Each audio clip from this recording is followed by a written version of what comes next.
নমস্কার, শুভ সন্ধ্যা সবাইকে। আজকে আমরা এখানে আকাশলোক অ্যাপার্টমেন্টে উপস্থিত হয়েছি। আমাদের প্রতি মাসে বারবারই আমাদের কর্মসূচিটা হয়ে থাকে নাটকে বৈঠকে আড্ডা।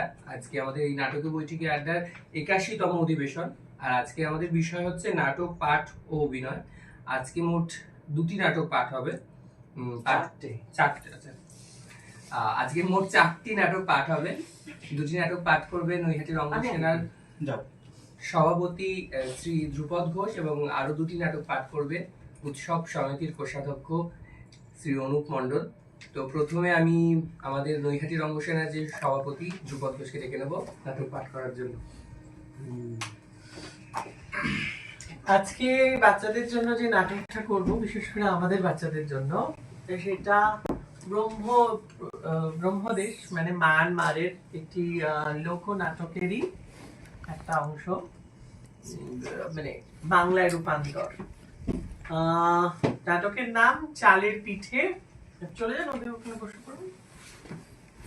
308 বছর বয়স্ক বর্মী ছেলে কোকোর বন্ধু, মিমি 7 বছর বয়স্ক বর্মী মেয়ে কোকোর বান্ধবী, আর উবতন দোকানের ম্যানেজার। যে কোনো লম্বা ছেলে গোঁফ লাগিয়ে বা চশমা পরে এই চরিত্রে অভিনয় করতে পারে। চাটাইয়ের দেওয়া ঘর, দেওয়াল ঘেঁষে একটা মিট সেফ, তার ওপর একটা রেডিও, পাশে একটা টি পট ও কয়েকটা চায়ের কাপ, গোলাপি রঙের ফুলদানি, তাতে কিন্তু ফুল নেই। ঘরের মেঝেতে মাদুর পাতা, মাঝখানে ছোট্ট নিচু টেবিল, পেছনের দেওয়ালে যেটা ব্যাকড্রপ, মিট সেফের পাশেই একটা দরজা, আর একটা দরজা আছে মঞ্চের ধারে। পর্দা ওঠার সঙ্গে সঙ্গে আরম্ভ হবে পাখির কিচিরমিচির, দূর থেকে মুরগির ডাক আর কুকুরের ঘেউ, বহু দূর থেকে প্রার্থনার ঘন্টা। একটা পিঠে তুলে মুখের কাছে নিয়ে যাওয়ার সঙ্গে সঙ্গেই করানারা প্রচন্ড শব্দ। নাই নাই কোকোর যে বন্ধু, কোকো, এই কোকো দরজা খোল, আমি নাই নাই। কোকো এই খেয়েছে, এই নাই নাইটা মহাপেটুক, দেখলেই রাক্ষসের মতো গিলতে শুরু করবে, চট করে লুকিয়ে ফেলি। নাই নাই, এই কোকো খোল না দরজা, কি করছিস? আরে এই কোকো, কোকো, ওরে বাবা রে, কোথায় যে লুকোই এটা, কোথায় কোথায়? রেডিওটা দেখে, হয়েছে, ভালো জায়গা পেয়েছি, ওই রেডিওটার পেছনে লুকিয়ে রাখি, ভাবতেও পারবে না। গলাটা বেশ উঁচু করে, আসছি নাই নাই, এক্ষুনি আসছি। চট করে মিটসেপের কাছে গিয়ে প্লেটটা রেডিওর পেছনে রেখে দেয় এবং দেখা যাচ্ছে কিনা দেখে নিয়ে তারপর দরজা খোলে। কোকো, আয় আয় ভাই আয়। নাই নাই ভেতরে ঢুকলো। নাই নাই, ব্যাপারটা কি? দরজা খুলতে এত দেরি করলি কেন? কি করছিলি কি? কোকো, না না কই কিচ্ছু না তো, মানে জল খাবার খেয়ে মুখ ধুচ্ছিলাম। নাই ছুটতে বেরিয়ে গেল। কোকো, বাবা খুব বেঁচে গেছি, আর একটু হলেই হয়েছিল আর কি, এইবার একটু নিশ্চিন্ত মনে বসে আরাম করে খাওয়া যায়, খিদেতে একেবারে চুঁচো করছে। কোকো প্লেটটা রেডিওর পেছন থেকে বার করে এনে টেবিলে রাখলো। আরাম করে বসে একটা পিঠে মুখে দিতে যাবে, অমনি দরজায় কড়া নাড়ার শব্দ। কোকো পিঠেটা তাড়াতাড়ি প্লেটের উপর রাখলো, সারলো। এবার কে এলো? মিমি। কোকো দরজা খোল, আমি। ঠোঁট চাটতে চাটতে স্বাগত বলছে। হায় হায়, ভরা পেটের কথা কেন যে ভুল করে বললাম। যাকে ওই চারটে কি আরো খেতে পারবে? তুই একটা নিশ্চয়ই পড়ে থাকবে আমার জন্য। মিমি আরো একটা তুলে নিল। কোকো হতাশ দৃষ্টিতে দেখলো। মিমি, এরপর চা জমবে ভালো, আছে নাকি? কোকো, আছে, ওই যে আসছি। কোকো টিপট আর দুটো কাপ আনলো। মিমি একটা কাপে চা ঢাললো। মিমি, তুমি তো আবার চাও খেতে পারবে না, পেট ভর্তি। কোকো, খিদেতে পেটাতে গুড়গুড় করছে, শুনতে পারে না আশা করি। মিমি কলা পড়া খেতে খেতে, এটা কিসের শব্দ? কোকো, শব্দ? কই শব্দ? কিসের শব্দ? কোন শব্দ? ওই যে গুড়গুড় করছে, শুনতে পাচ্ছ না? কোকো, ওটা ওটা একটা মস্ত ইঁদুর, বহুকাল এই বাড়িতে আছে, প্রায় গুড়গুড় করে। দরজায় আবার কড়া নাড়ার শব্দ। কোকো, কে? 300। আমি 300। কোকো দরজা খুলতে বলে উঠে যাচ্ছিল। মিমি, আরে উঠো না কোকো, তুমি বসো, বিশ্রাম করো। এদিক ওদিক দেখে ফুলদানিটা লক্ষ্য করে, ওই যে ওই মিট সেফের উপরে। মিমি, দেখি ফুলগুলো, ফুলদানিটা জল ভরে আমি সাজিয়ে দিচ্ছি। কোকো, না না মিমি, না না। মিমি, আরে বাবা ভয় পাইয়ে দিলে, ব্যাপার কি, চেঁচালে কেন? ওই ফুল ফুল ফুল মানে হলদে হলদে রঙের ফুল আমার মার একবারে সহ্য হয় না, মানে দেখলেই অ্যালার্জি, বুঝলে না? অ্যালার্জি, সারা গায়ে দাগা দাগা 300। তাই বুঝি আমার মা ব্যাপারটা জানতেন না। দাও ফুলগুলো ফেরত নিয়ে যাই। কোকো স্বগত। আর কত মিথ্যে কথা বলতে হবে ওই পিঠে কটার জন্য, কে জানে। দরজায় আবার কড়া নড়ল। কোকো, কে? তুন। আমি দোকানের ম্যানেজার, উপতুন। মিমি, আহা তুমি উঠো না, আমি যাচ্ছি, আসছি।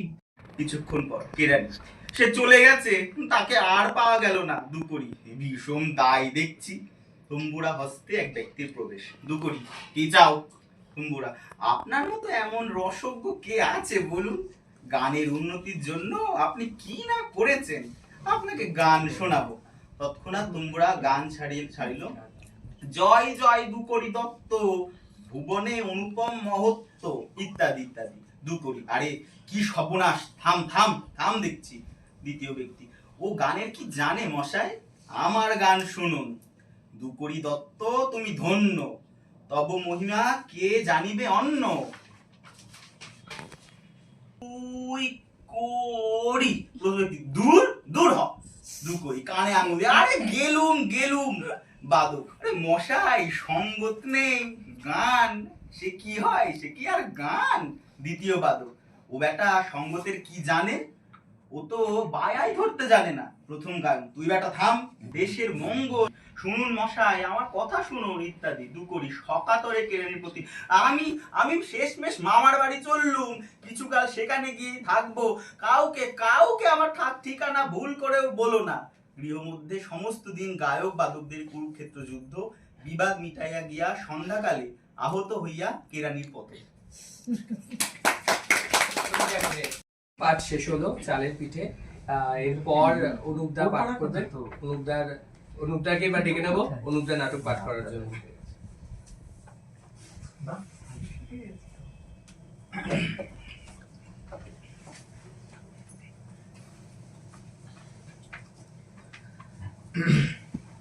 সেটি হচ্ছে নাটক খ্যাতির বিড়ম্বনা, রবীন্দ্রনাথ ঠাকুরের নাটক। এখানে চরিত্রলিপি রয়েছে দুকরি, দুকরি দত্ত, কাঙালি চরণ, কেরানি বাবু, ভৃত্য বা একজন পরিচারিকা, তিনজন ব্যক্তি, বাতাবাহক, গায়িকা, দ্বিতীয় গায়ক, বাদক এবং দ্বিতীয় বাদিকা। উকিল দুকরি দত্ত চেয়ারে আসীন, ভয়ে ভয়ে খাতা হস্তে কাঙালি চরণের প্রবেশ। দুকরি, কি চাই? কাঙালি, আজ্ঞে মশাই হচ্ছেন দেশ হিতৈষী। দুকরি, তা তো সকলেই জানে, কিন্তু আসল ব্যাপারটা কি? কাঙালি, আপনি সাধারণ হিতের প্রাণপণ। দুকরি, করে ওকালতি ব্যবসা চালাচ্ছি, তাও কারো অবিদিত নেই, কিন্তু তোমার এই মহানগরীতে গানত্ব বিদায়িনী নারী এমন এক সভা স্থাপন করে গেছে, তাতে মহাশয়কে। দুকরি, বক্তৃতা দিতে হবে না? কাঙালি, আজ্ঞে না। দুকরি, সভাপতি হতে হবে তাইলে? কাঙালি, আজ্ঞে তাও না। দুকরি, তবে কি করতে হবে বলো? গান গাওয়া এবং গান শোনা, এ দুটোর কোনোটাই আমার দ্বারা কখনো হয়নি এবং হবেও না, তা আমি আগে থাকতে বলে রাখছি। কাঙালি, মহাশয়কে ও দুটো কোনোটাই করতে হবে না। খাতা অগ্রসর করিয়া, কেবল কিঞ্চিত চাঁদা। দুকরি ধরফর করে ওঠে, চাঁদা? সর্বনাশ, তুমি তো সহজ লোক নও হে। কি বিনয়, 5,000 টাকা নগদ দিয়ে গোপন করবার চেষ্টা, সাধারণ লোকের কাজ নয়। ভৃত্যের প্রবেশ। ভৃত্য, নিচের ঘরে বিস্তর লোক জমা হয়েছে তো। দুকরি, স্বাগত, দেখেছো বুঝি, একদিনে আমার পসার বেড়ে গেছে, একে একে তাদের উপরে নিয়ে আয় আর পান তামাক দিয়ে যা। প্রথম ব্যক্তির প্রবেশ। দুকরি, আসুন আসুন, বসুন মশাই, তামাক ইচ্ছে করুন, ওরে পান দিয়ে যা।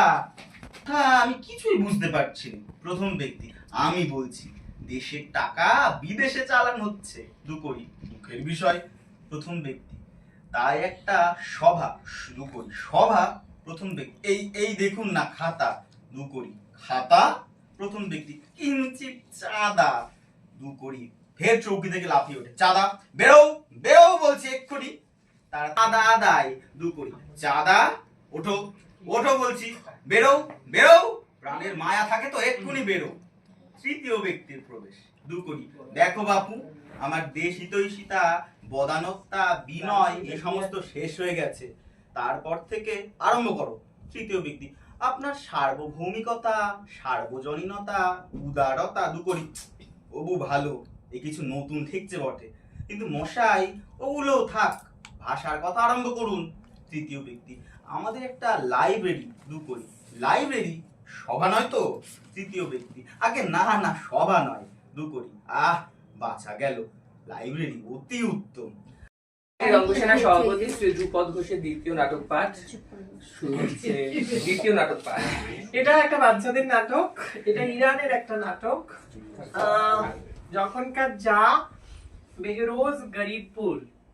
চরিত্রলিপি 6 জন অভিনেতা পালা অনুসারে বিভিন্ন চরিত্রে অভিনয় করতে পারে, মানে একসাথেই থাকবে স্টেজে, বিভিন্ন মুখোশ পরে বিভিন্ন আলাদা আলাদা হয়ে যাচ্ছে, মানে 6 জনই খুব ইম্পর্টেন্ট। সূত্রধার, প্রতি দৃশ্যে একজন করে সূত্রধারের ভূমিকা অভিনয় করতে পারেন। ভয়ালপুরের নাগরিক, যারা সবকিছুতেই ভয় পায়। ব্যঙ্গনগরের বাসিন্দা, যারা সবকিছুতেই ব্যঙ্গ করে। চন্দ্রগ্রামের নাগরিক, যারা সর্বদাই উগ্র, উদ্ধত ও ক্রুদ্ধ। আনন্দধামের বাসিন্দা, যারা আনন্দমুখর, বুদ্ধিমান, ধীর এবং স্থির।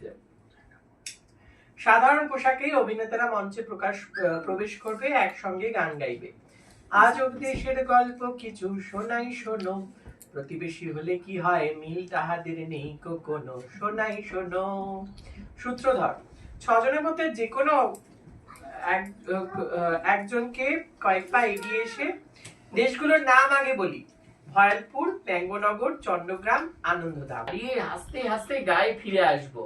সবাই আশ্চর্য হয়ে, সত্যি মোড়ল মশাই? সত্যি মোড়ল? তবে আর বলছি কি, তবে তা এখনো হয়ে ওঠেনি, সেটা আলাদা কথা। গ্রামবাসী 3 জন, তৃতীয় গ্রামবাসী। সবাই হেসে ওঠে। তৃতীয় গ্রামবাসী আগ্রহ সহকারে, যাকগে মোড়ল মশাই, এবার একটা ধাঁধা বলুন তো। মোড়ল ভেবে ভঙ্গি করে, আচ্ছা বলো তো, এমন কিছু যাতে সবকিছু ধরে। সবাই মাথা চুলকাতে শুরু করলো।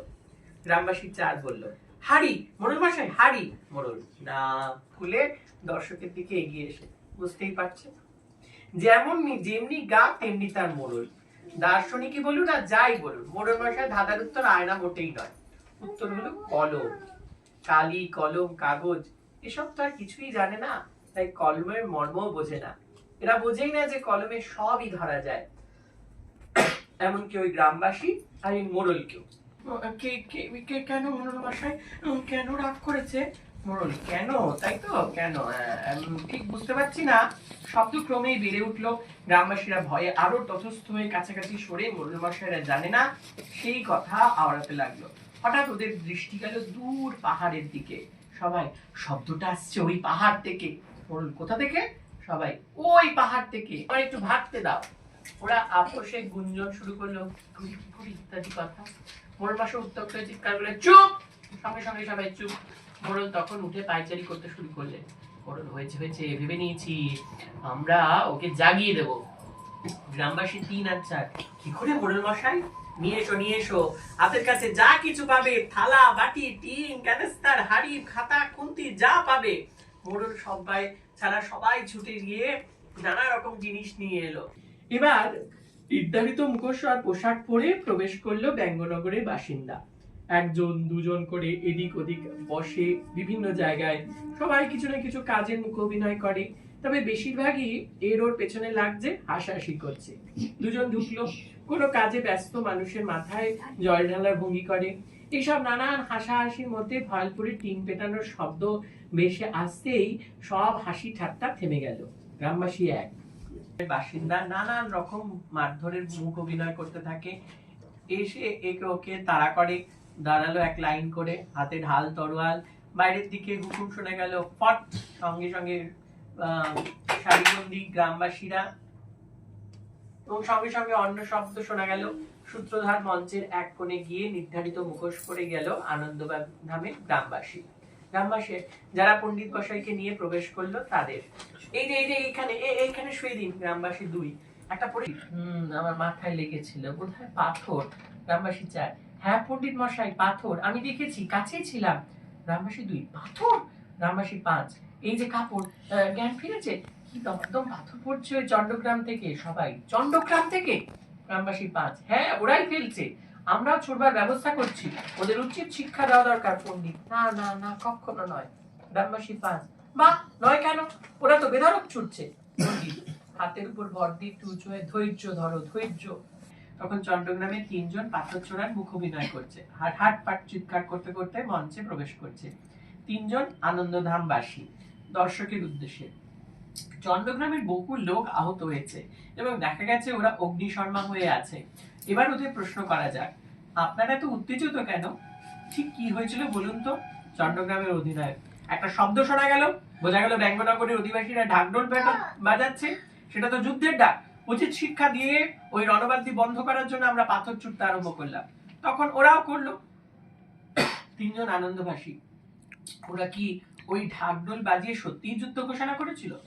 অধিনায়ক, তাকে জানে, আমরা জানি না, চলো হে আমরা আমাদের বিপদ সামলাই। আনন্দধামবাসী, একটু দাঁড়ান, আপনারা তো আমাদের প্রতিবেশী, জানেন কি যে আপনাদের একটা পাথর লেগে আমাদের আনন্দধামবাসীর মাথা ফেটে গেছে? আনন্দধামবাসী, না ভাই, ওতে হবে না, আমাদের তো ভয়ালপুরেও যাওয়া উচিত। ব্যঙ্গনগরের বাসিন্দারা যে হট্টগোলের কথা বলছিল, সেটা কি বা কেন তাও জানা দরকার। এ বিষয়ে 3 জনই একমত হওয়ার পর ওরা দর্শকদের উদ্দেশ্যে বলে, 3 জন ধামে একসাথে, আমরা যাত্রী, এক জায়গা থেকে আরেক জায়গায় যেতে যেতে কত কিছু দেখা যায়, শোনা যায়, ভাবলে শেখাও যায়। আমাদের পণ্ডিত মশাই বারবার করে বলেন, ভ্রমণে মনের প্রসার বাড়ে। উনি বলেন যে জীবনের প্রতি পর্বকে যদি আমরা যাত্রা বলে মনে করি, যেমন সকালে ঘুম থেকে ওঠার পর রাত্রে শোয়া পর্যন্ত দৈনন্দিন যাত্রা, জন্ম থেকে মৃত্যু পর্যন্ত জীবন যাত্রা। লাগালেন 3 জন ভয়ালপুরবাসী, লাগালাম। আনন্দ, তখন কি হলো? একজন ভয়ালপুরবাসী, আওয়াজ আরো বেড়ে গেল, খুব বেড়ে গেল। তখন মনোমশাই বললেন, থালা বাসন 3 বাজিয়ে ওর ঘুম ভাঙিয়ে দাও। 3 জন আনন্দধামবাসী, আপোষ। তাহলে বোঝাই যাচ্ছে যে মোড়ল হুকুম করলে সবাই হুকুম তামিল করে। সমাধানের লড়াই, যন্ত্রণা থেকে মুক্তির লড়াই। ওরা 3 জন মঞ্চ থেকে বেরিয়ে গেল আর ভয়ালপুরবাসীরা পাথর ছুটতে লাগলো। মোড়ল, মারো, আরো পাথর মারো, মেরে ওদের ভূত ভাগিয়ে দাও। কিছুক্ষণ পর হঠাৎ শব্দ বন্ধ হয়ে গেল। ভয়ালপুরবাসীরা, এই বন্ধ হয়ে গেছে, দানবের আওয়াজ বন্ধ। ওরা 3 জন ভয়ালপুরবাসী মুখোশ খুলে মঞ্চের মাঝখানে রেখে লাইন করে দাঁড়িয়ে পড়ে। ঠিক নাটক আরম্ভ হওয়ার সময় যেমন দাঁড়িয়েছিল, সবাই দানব হো করে হেসে ওঠে। সূত্রধার লাইন থেকে দর্শকদের দিকে 2-4 পা এগিয়ে এসে, শোনো শোনো দর্শক বিন্দু, শোনো মন দিয়া, আনন্দধামের গুণকরি যে বর্ণন, দেখে শুনে প্রশ্ন করো সমস্যার মূল, বাহির করিল তারা, ঘুচে গেল ভুল। মুখে মুখে সেই বার্তা ভুবনে ছড়ালো, যুদ্ধ হলো শেষ, তবে শিক্ষা আরো ভালো। এবে চিন্তি করো কাজ, করে ভাবা ভুল, হ্যাঁ এহেন জ্ঞানের কিছু নেই সমতুল। প্রতিটি কাজের আছে সঠিক সময়, পরম গুরুর কথা মনে যেন রয়। সূত্রধার পিছিয়ে গিয়ে দলে যোগ দিয়ে, মনের শান্তি আছে বিপদ বাধায় মোড়ল রাজে, তারাই হলো সর্বনেশে বিষের ধোয়া ভরা, আনন্দেরই স্বচ্ছ ধারায় ভরুক বসুন্ধরা।